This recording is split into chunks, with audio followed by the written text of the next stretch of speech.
Selamat pagi dan salam sejahtera untuk kita semua. Om Swastiastu, Namo Buddhaya, salam kebajikan.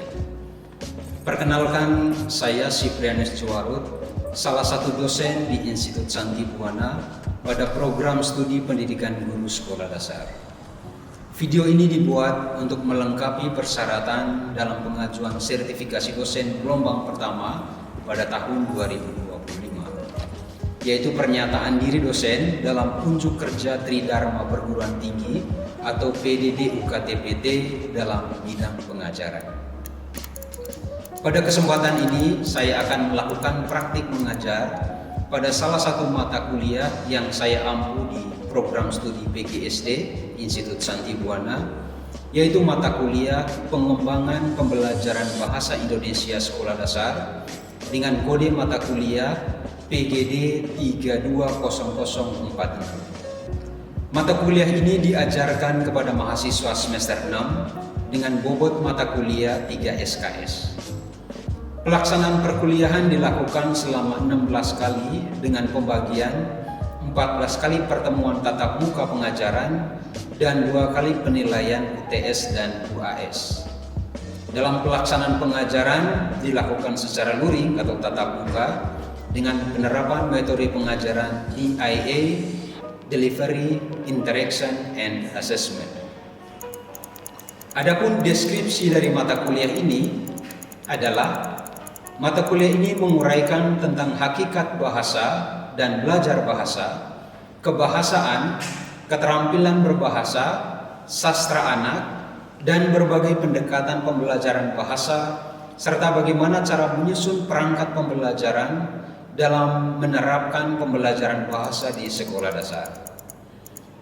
Sementara capaian pembelajaran lulusan atau CPL dari mata kuliah ini adalah menguasai prinsip dan teori pendidikan di sekolah dasar, menguasai pengetahuan konseptual bidang studi bahasa Indonesia di sekolah dasar, menguasai konsep kurikulum, pendekatan, strategi, model, dan sumber belajar yang digunakan di sekolah dasar, menguasai penyusunan perangkat pembelajaran bahasa Indonesia di sekolah dasar, menguasai konsep dan teknik evaluasi pembelajaran di sekolah dasar. Deskripsi mata kuliah dan capaian pembelajaran lulusan ini dapat terimplementasi dengan baik melalui turunan pada tema-tema pokok yang dirancang dalam proses pembelajaran, diantaranya memahami hakikat bahasa, strategi pembelajaran bahasa di sekolah dasar, pendekatan pembelajaran bahasa di sekolah dasar, kemampuan yang harus dimiliki dalam penerapan pembelajaran bahasa, pemahaman kurikulum sekolah dasar, penyusunan perangkat pembelajaran baik itu CP, TP, ATP, dan modul ajar, pemahaman fonologi dan penulisan fonem dalam ilmu bahasa. Sementara untuk bobot penilaian yang dirancang dari mata kuliah ini adalah: pertama, untuk kehadiran dengan bobot 15%, tugas dengan bobot 20%, UTS dengan bobot 30%, UAS dengan bobot 35%. Selanjutnya, saya akan mempraktikkan proses belajar mengajar di kelas bersama mahasiswa. Terima kasih dan selamat menyaksikan. Baik, selamat siang para mahasiswa sekalian. Bagaimana kabar kalian hari ini? Dahsyat, ajaib, wow, luar biasa. Terima kasih untuk semangat kalian hari ini. Baik, untuk mengawal perkuliahan kita pada hari ini, saya akan mempresentasi kehadiran ketiga guru. Adrianto, hadir Pak. Agnes, Efrosinta, Deren, Pak. Desi, Edward Joyce, Francisca Natalia, Pak. Eusebia, Susan Diana.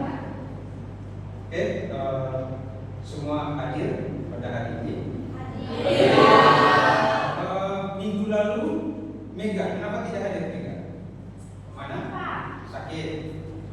Jacqueline, minggu lalu kenapa tidak hadir? Saya juga Pak. Sakit. Oke. Kalau sakit, diinfokan ke ketua kelasnya atau ke dosennya ya, supaya tahu kalian tidak hadir karena memang benar-benar sakit. Baik, para mahasiswa sekalian, pada hari ini kita akan bersama-sama membahas tentang CP, TP, dan ATP di dalam proses pembelajaran. Pada hari ini kita belajar pada mata kuliah pengembangan pembelajaran bahasa Indonesia sekolah dasar. Hari ini kita sudah masuk ke pertemuan ke-11. Minggu lalu sudah pertemuan yang 10. Pada pertemuan 10 minggu lalu kita sudah membahas tentang kurikulum. Secara detail kita sudah mendalami tentang kurikulum. Hari ini para mahasiswa sekalian kita masuk ke hal yang lebih konkret dari pembahasan kurikulum itu, yakni pembahasan tentang penyusunan CP, TP, dan ATP di dalam proses pembelajaran. Kalian juga sudah tahu dengan baik bahwa kalau menjadi seorang guru itu perlu memahami bagaimana menyusun perangkat pembelajaran yang baik, termasuk membuat CP, TP, dan ATP. Ini hal yang penting yang perlu kita ingat dan perhatikan dengan baik. Ada capaian pembelajaran, ada tujuan pembelajaran, ada alur tujuan pembelajaran sampai kepada modul pelajaran. Itu yang karena kita sebagai calon guru sekolah dasar, kita perlu memahami ini yang hari-hari akan kita gunakan di ruang kelas. Maka hari ini secara khusus kita akan membahas tentang bagaimana sih membuat CP, bagaimana membuat tujuan pembelajaran dan alur tujuan pembelajaran. Apa itu capaian pembelajaran? Capaian pembelajaran merupakan kompetensi pembelajaran yang harus dicapai murid pada satu fase pembelajaran.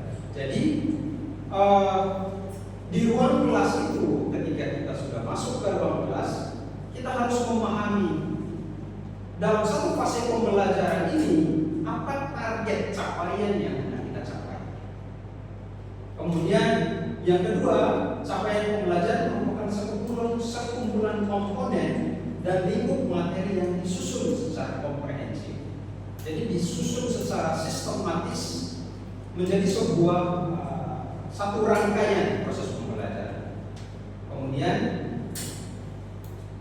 untuk capaian pembelajaran sendiri kita tidak perlu susah-susah membuatnya karena pemerintah sudah menyusun capaian pembelajaran. Sebelumnya minggu lalu saya sudah kirim capaian pembelajaran ya. Saya berharap para mahasiswa sudah membaca capaian pembelajaran seperti apa. Yang kita lakukan hari ini, kita langsung mempraktekkan bagaimana memindahkan capaian pembelajaran yang sudah dibuat oleh pemerintah itu masuk ke lembar kerja capaian pembelajaran yang sudah kita buat, yang akan kita buat. Sekarang kita berangkat ke tujuan pembelajaran. Karena capaian pembelajaran diturunkan ke tujuan pembelajaran, diturunkan lagi ke alur tujuan pembelajaran atau ATP. Kemudian sampai ke modul ajaran. Itu alurnya ya, dari CP turunkan ke TP, turunkan ke ATP dan sampai ke modul ajaran. Sekarang yang kedua, tujuan pembelajaran. Apa itu tujuan pembelajaran? Tujuan pembelajaran adalah deskripsi pencapaian 3 aspek kompetensi, yakni pengetahuan, keterampilan, dan sikap. Itu 3 aspek kompetensi dasar. Ada pengetahuan, ada keterampilan, dan ada sikap. Itu harus terlihat jelas di tujuan pembelajaran. Pengukurannya nanti bisa dilihat kalau dulu kita kenal itu ada KKR. Sekarang di pembelajaran merdeka ini ada namanya KKTP, kriteria ketuntasan tujuan pembelajaran. buktinya dalam nanti penilaiannya itu tidak harus melalui hasil tes tertulis, tapi bisa dengan proyek, dengan aktivitas-aktivitas yang lain. 4 elemen ini dari mana? Tinggal ambil saja juga dari CP yang sudah dibuat oleh pemerintah. Ini 4 elemennya. Ini elemennya. Ada 4 ini, 5 dan lain-lain. Tinggal ambil saja copy ke lembar kerja kita. Lembar kerja capaian tahap 1 pembuatan CP selesai sampai di sini. Sesederhana itu untuk membuat CP. Setelah kita membuat CP, tadi turunannya dari CP ke TP. Tujuan pembelajaran itu kita buat dari mana? Kita lihat sekarang, kita tinggalkan yang CP umum. CP umum yang menjadi fokus kita adalah CP per elemen. Kita fokus ke CP per elemen ini. Sekarang saya, karena CP-nya sudah selesai, sudah berakhir, ke tujuan pembelajaran. Ini saya tampilkan lembar tujuan pembelajaran. Ya, ini lembar tujuan pembelajaran. Turunan dari CP tadi ya, dibuat lembar tujuan pembelajaran. Masih sekolah yang sama, mata pelajaran bahasa Indonesia, fase A kelas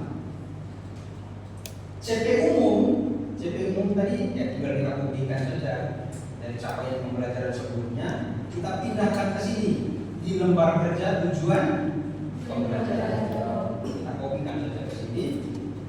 Kemudian sekarang tabel yang berikutnya kita ke elemen. Nah, ini kita sudah masuk ke tujuan pembelajarannya. Ini sudah per elemen. Yang bagian sini, yang bagian elemen di sana itu sama persis dengan yang ada di CP. Sudah, jangan dikotak-atik lagi. Sudah kita masukkan seperti itu. Kemudian uraian ini capaian pembelajaran kita juga ambil apa adanya dari CP, kita masukkan di sini. Sekarang tadi saya katakan di penjelasan awal ada konten dan ada kompetensi. Nah, itu yang perlu kita analisa sekarang. Di tujuan pembelajaran ini kita mulai menganalisa antara konten dan kompetensi. Di sini saya bagi 2 kolom. Yang ini kolom konten dan ini kolom kompetensi. Ada kolom konten dan ini kolom kompetensi. Sekarang yang kita lakukan adalah menganalisa ini. Misalnya kita melihat menyimak ya. Ini uraiannya menyimak. Coba si Joyce bisa silakan baca menyimak capaian pembelajarannya. Peserta didik mampu bersikap menjadi pendengar yang penuh perhatian. Peserta didik menunjukkan minat pada tuntunan yang didengar serta mampu memahami pesan-pesan dan informasi dari media audio, teks oral, teks atau teks yang dibacakan atau yang didengarkan, instruksi lisan dan percakapan yang berkaitan dengan tujuan berkomunikasi. Oke, terima kasih. Ini persis seperti CP yang ada di elemen. Nah, yang kita lakukan sekarang adalah kita harus tentukan dari uraian ini mana yang disebut konten, mana yang disebut kompetensi. Nah, sekarang kita lihat dari uraian ini saya sudah membaginya di dalam 2 kolom ini. Yang menjadi konten dalam pembahasan ini pertama media audio. Itu media perantara yang masuk pembelajaran. Kemudian teks aural, teks ini teks yang dibaca dan lain sebagainya. Kemudian instruksi penjelasan, kemudian ada percakapan. Ini masuk dalam kategori konten. Sementara kompetensi kompetensinya apa? Ada kompetensinya itu mampu bersikap. Di sini ada mampu bersikap. Itu masuk dalam kompetensi. Kemudian menunjukkan minat. Menunjukkan minat itu kompetensi. Kemudian memahami itu kompetensi. Pertanyaan saya sekarang, bagaimana kita bisa menentukan ini? Kita bisa menentukan dari mana?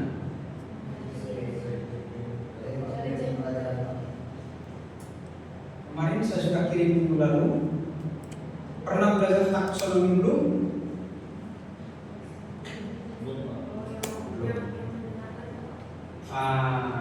Di sini kita bisa menentukan ini itu dari kata kerja operasional. Ada kata kerja operasionalnya. Nah, saya sudah kirim modeli gitu ya. Jadi belum baca. Ada kata O-nya, kata kerja operasional. Nah, kata kerja operasional, dari kata kerja operasional itulah kita bisa menentukan kompetensi dari kata kerja operasional. Tidak perlu susah-susah. Bagaimana saya bisa menganalisa ini, membaginya antara kompeten dan kompetensi? Pegang saja panduanmu di kata kerja operasional, KKO. Di KKO itu sudah dibagi. Memahami itu masuk di C berapa? C2 memahami. Kemudian menunjukkan minat itu masuk dalam kelompok mana? Itu sudah ada semua di situ. Tinggal kalian berpedoman ke sana sehingga menentukan kompetensinya. Nah, di sini coba lihat ada penjelasan sebelah sini. Tadi kompetensi itu dapat dilihat merujuk pada KKO ya, kata kerja operasional yang sudah ada. Tinggal itu. Tadi dalam tujuan pembelajaran itu harus ada konten dan kompetensi ya. Setelah menentukan itu, kita bisa merumuskan dengan kata-kata kita.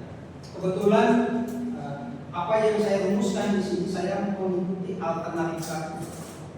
Pada penyusunan tujuan pembelajaran tadi kan ada 3 alternatif kan? Nah, sekarang saya mengikuti alternatif 1, memindahkan sepenuhnya apa yang ada di CP ini, memindahkan ke sini dengan bahasa tujuan pembelajaran.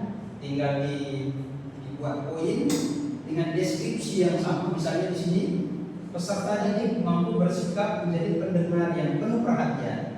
Itu saya masukkan dalam tujuan pembelajaran 1. Kemudian poin kedua, coba baca. Sesuai dengan kebutuhan siswa dan menggabungkan semua elemen. Tadi kan di awal saya jelaskan ada elemen kan? Ada 4 elemen kalau dalam pembelajaran. Dari media audio, teks, oral, teks yang dibaca dan atau yang didengar. Oke, peserta ini mampu menunjukkan minat. Itu masuk tadi pada uraian yang kedua. Saya copy dari sini, ambil dari sini sesuai dengan CP-nya. Peserta ini mampu memahami, juga ambil dari sini capaian pembelajarannya. Kemudian peserta ini mampu merespon secara tepat, itu juga ambil dari capaian pembelajaran. Itu saya ambil begitu saja untuk saya masukkan ke tujuan belajar. Itu alternatif 1 ya. Ada alternatif 2, ada alternatif 3 yang bisa diterapkan. Kita nanti akan mendiskusikan itu pada pertemuan berikutnya. Untuk tujuan pembelajaran, saya kira paham ya sampai sini ya. Mulai dari capaian pembelajaran tadi, kemudian turunannya ke tujuan pembelajaran. Sekarang kita ke poin yang ketiga. Apa yang ketiga?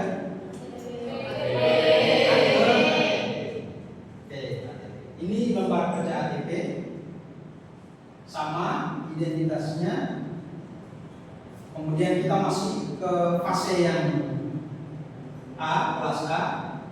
Fase A, kelas 1. CP-nya masih sama, CP umum. Kita ambil apa adanya dari CP umum yang ada. Ini lembar kerjanya, alur tujuan pembelajaran. Tabel alur tujuan pembelajaran ada beberapa kolom di sini saya buat. Mulai dari elemennya, capaian pembelajarannya, tujuan pembelajarannya, ATP-nya, materi, JP, jam pelajaran, kemudian alur pembelajaran. Ini ada berapa kolom? 7 kolom sesuai dengan tema yang ada. Kemudian di kolom ini ATP, sebelah sini lagi ada kolom materi. Materi ajar. Kolom materi ajar itu bisa diambil dari berbagai sumber termasuk buku paket, buku siswa, buku guru dan lain sebagainya. Itu bisa diambil dari sana, disesuaikan dengan CP, TP dan ATP-nya. Disesuaikan dan dimasukkan di dalam ATP ini. Jam pelajaran juga sudah ditentukan. Di sekolah dasar itu 1 jam 35 menit, ya kan? Itu disesuaikan 35 menit dalam setahun itu kira-kira berapa jam? Menjadi sebuah rumusan tujuan pembelajaran yang baru, menarik dan sesuai dengan kebutuhan siswa. Ini memang tingkat kesulitannya itu sudah ditentukan juga. Untuk jam pelajaran bahasa Indonesia itu dalam setahun itu berapa jam? Itu sudah dirumuskan dalam ketentuan keputusan Kepala SKAP tentang pembagian jam pelajaran. Sudah ada di sini. Kita tinggal misalnya ini, kalau kampus kurikulum Merdeka dibagi seperti ini. Ada alokasi intrakurikuler, ada alokasi P5. Kita tahu ke depan ini P5 ini masih tetap berjalan atau berubah dengan profil lulusan. Karena sekarang kan kita dengar ada di e-learning kan? Nanti perubahannya seperti apa? Tetapi untuk sementara kita mengikuti panduan ini. Ya. Kalau bahasa Indonesia berapa ini? Mana bahasa Indonesia ini? Ada 252 alokasi intrakurikuler. Untuk P5-nya ada 72. Jadi total JP per tahunnya 324. Tinggal dikali saja dari 324 ini dialokasikan. Pertemuan pertama berapa JP, pertemuan kedua berapa JP, sampai harus mencapai berapa? 324. Tidak terlalu pusing untuk memikirkan itu, tinggal berpedoman pada ketentuan yang ada. Itu untuk JP. Semua sudah tersistematis di sini ATP ini. Jadi inilah yang menjadi panduan kita. Nanti ketika kita menyusun modul, kita sudah punya CP, sudah punya TP, sudah punya ATP, tinggal diturunkan ke modul aja. Tinggal sudah terekam semua di sini, tinggal ya, dimodifikasi di modul aja. Disesuaikan dengan kebutuhan kelas. Sampai di sini ada yang ingin ditanyakan? Alurnya ya, dengan alurnya tadi CP, TP, ATP dengan berbagai ketentuannya, ada konten dan materi, ada konten dan kompetensi. Kemudian cara menentukan kompetensi seperti apa, kita merujuk ke KKO. Kemudian set itu kita merujuk kepada capaian pembelajaran yang sudah dibuat. Waktu ini juga sudah ditentukan, kita sesuaikan.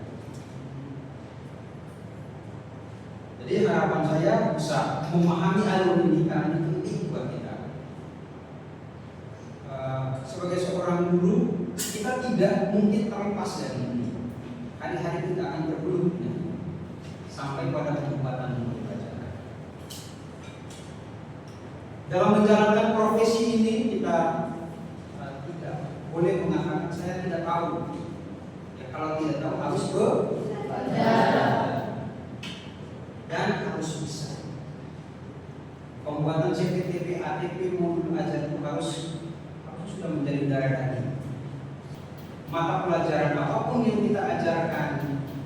Kemudian di awal semester kita sudah merancang mulai dari CPTP ATP-nya sampai pembuatan. Jadi para mahasiswa sekalian, saya kira itu informasi penting yang kita diskusikan hari ini. Saya sangat berharap kalian bisa memahami ini dan bisa mempraktikkan. Kemudian ada tugas yang saya berikan berkaitan dengan ini, mulai dari CPTP dan ATP, dan itu saya sudah kirim ke admin kita. Nanti silakan akses di sana tugasnya, mulai dari CPTP dan ATP ini, dan kita akan lanjut diskusikan itu di minggu depan.